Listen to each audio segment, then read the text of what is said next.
Esse servo, ele estava enfermo e a Bíblia diz que pediram Jesus para ir até a casa do centurião para orar pela vida do servo. Mas quando Jesus estava próximo à casa, mandaram avisar Jesus para não ir na casa dele, porque ele não era digno que Jesus entrasse debaixo do telhado dele. Aí ele disse para Jesus: pede ele para liberar só uma palavra e o meu servo ele vai ficar bom. O interessante, irmãos, é que esse homem não era religioso, ele era um centurião, ele era um comandante, ele não lidava com religião, vamos dizer assim, mas era o chefe de um grupamento. Mas ele tinha um servo que estava enfermo. E algumas pessoas dizem que esse servo ele era como um filho para esse centurião. Ou seja, ele amava tanto esse servo que ele buscou ajuda em tudo, não conseguiu, mas ele foi buscar ajuda naquele que poderia resolver o seu problema. E a Bíblia diz, irmãos, que Jesus fala para ele que nunca viu uma fé tamanha em Israel como a fé deste homem. E a palavra de Deus diz, irmãos, que Jesus libera a palavra. E a Bíblia diz que quando eles chegaram em casa, o servo estava curado. Isso é fé. Só que a Bíblia diz, irmãos, que uma multidão agora acompanha Jesus. Existia uma cidade chamada Naim, uma cidade pequena, com um agrupamento de poucas pessoas, não tinha muitas pessoas, irmãos Judas, naquele lugar. Naim, irmãos, era uma cidade pequena, ele tinha um portão de saída e um portão de entrada, ou seja, só tinha uma entrada e uma saída. E o que me chama a atenção, irmãos, é que o cortejo, o pastor, o senhor está pregando isso porque o senhor teve velório na igreja? Não é isso, não, porque Deus me direcionou para pregar sobre isso.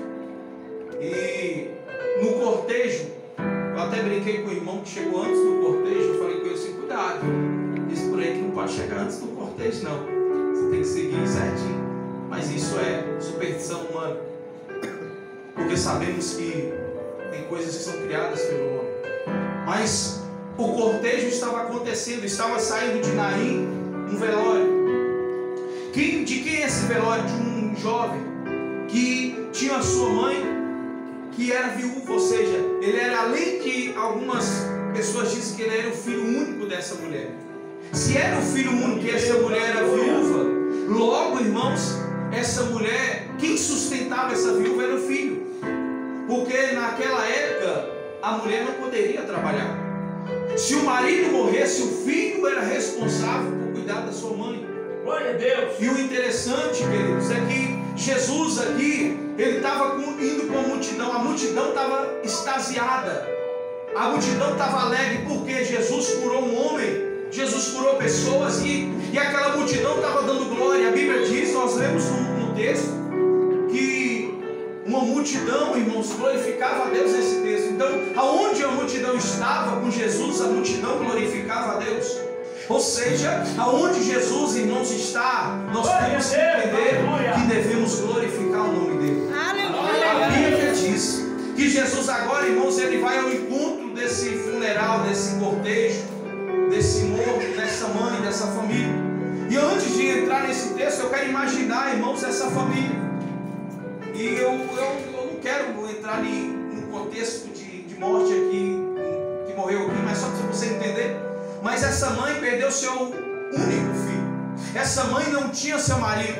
Essa mãe agora ficou sozinha, desamparada. E naquela época, irmãos, uma viúva sozinha, desamparada, ela dependia da ajuda das pessoas, porque não trabalhava, não tinha auxílio do governo, não tinha ajuda de ninguém, mas dependia da ajuda das pessoas. Presta atenção, essa viúva agora, irmãos, em Naim é uma cidade pequena assim, vamos dizer, uma cidade bem pequena, e todo mundo conhecia todo mundo, e quando ficou sabendo, muitos diziam: o que será dessa mulher?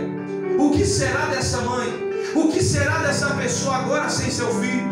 Essa mãe agora, irmãos, estava carregando o seu único filho. Vamos dizer que era o sonho da vida dela ser mãe. O marido dela morre, e agora ela estava indo enterrar o seu único filho. O cortejo estava indo, uma tristeza tremenda, todos chorando e lamentando, irmãos, porque um filho de uma mulher morreu e agora essa mulher ficou desamparada. Eu imagino, irmãos, que no momento de tristeza, no momento de velório, a gente presta atenção, e de velório é interessante que muitos vêm para ajudar, mas muitos vêm somente para observar. Naquela época tinha algo interessante, curioso. Eles contratavam umas mulheres que eram chamadas de carpinteiras. Essas mulheres contratadas para chorar nos velórios. Essas mulheres ficavam, oh meu Deus, só para chorar. Ou seja, para trazer um drama no velório, para trazer algo diferente no velório, porque no velório parece que tem que ter choro. Não no velório de crente. O velório de crente pode chorar, pode. Mas nós sabemos, irmãos, que aquele que morre em Cristo, ele vai para um lugar melhor do que aqui. Essa é a esperança da igreja. Eu dizia nessa manhã aqui, irmãos, que é um culto de gratidão a Deus, não é um culto de tristeza. Não é um culto, irmãos, que a gente deve ficar triste quando a pessoa morre em Cristo. Nós temos que festejar. Se um dia vocês tiverem a necessidade de fazer um culto fúnebre meu, olha o que eu estou falando, o pastor só vai morrer, não. Mas se acontecer, porque ninguém está livre disso, eu não quero um velório triste, não quero um culto fúnebre triste. Isso, irmãos, é para quem morre e vai para o inferno. Porque quem tem Jesus, irmãos, ele vai direto para o céu. Se no céu, irmão, Deus está alegre, imagine aqui na terra você tem que se alegrar. Então é um motivo de se alegrar, mas essa mãe não estava alegre. Essa mãe estava triste. Essa mãe agora, irmãos, ela passa, aleluia, do portão de Naim, está saindo para enterrar seu filho, porque não poderia enterrar dentro de Naim. Dentro de Naim não tinha cemitério. Dentro de Naim não tinha um lugar de enterrar, e essa não poderia enterrar. E essa mãe agora está saindo para fora de Naim. Mal sabia ela que entrando em Naim estava aquele, irmãos, que é o autor da vida. Estava aquele, irmãos, que é o Todo-Poderoso. E que a Bíblia diz em Lucas capítulo de número 1, versículo de número 37, que para ele nada é impossível. Para a medicina, irmãos, chega um ponto e diz não tem jeito. Mas quando fala, irmãos, de fé, a fé é o firme fundamento daquilo que não se vê, mas que se espera. E eu creio, irmãos, que pela fé coisas extraordinárias, coisas maravilhosas, impossíveis, eles possam passar a ser possíveis. A Bíblia diz que Jesus agora encontra com esse cortejo. Só que a multidão de Jesus estava alegre. Diga comigo, a multidão que seguia Jesus. A multidão que seguia Jesus estava alegre. Estava alegre. Presta atenção. Eu vi no hospital uma cena interessante. Eu estava lá, irmãos, pensando num lugar triste, essa daí, né? E do lado, eu vi uma mulher dando gargalhada. Num quarto. Mas uma gargalhada alegre, sabe? E eu, curioso, falei, essa mulher está sorrindo, eu quero saber por que ela está sorrindo. E quem estava sorrindo era a mulher que estava com câncer. E a gargalhada dela contagiou o corredor, senhor. Ou seja, a gente não pode deixar que o momento, irmãos, mude quem nós somos. Ainda que seja difícil, seja aquilo que Deus te chamou para ser. Faça aquilo que Deus te chamou para fazer. Viva aquilo que Deus te chamou para viver. Vá onde Deus falou para você ir. Viva a vida que Deus permitiu você viver. Ainda que os intempéries da vida venham dizer vai parar, vai desistir, diga Jesus está caminhando comigo. E no caminho que Jesus está, tem um caminho alegre e feliz. E quem é feliz com Jesus glorifica e aplaude. Glória a Deus, aleluia. Quem seguia Jesus estava alegre. Quem seguia Jesus estava Alegre. Então por que é que você vai ficar triste? Agora eu te pergunto, quem seguia Jesus tinha enfermos lá seguindo Jesus, sim ou não? Sim. Tinha problemas, pessoas com problemas lá, sim ou não? Sim. Mas por que estava alegre? Porque Jesus estava lá.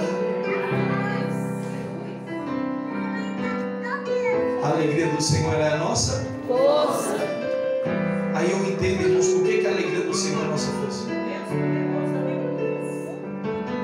gente que se entristece com a vitória do outro.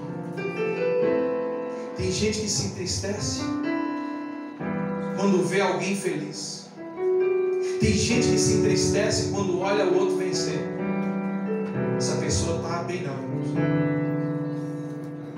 Eu vejo pessoas alegres, mas a Bíblia diz que essas pessoas alegres estavam indo de encontro a pessoas tristes.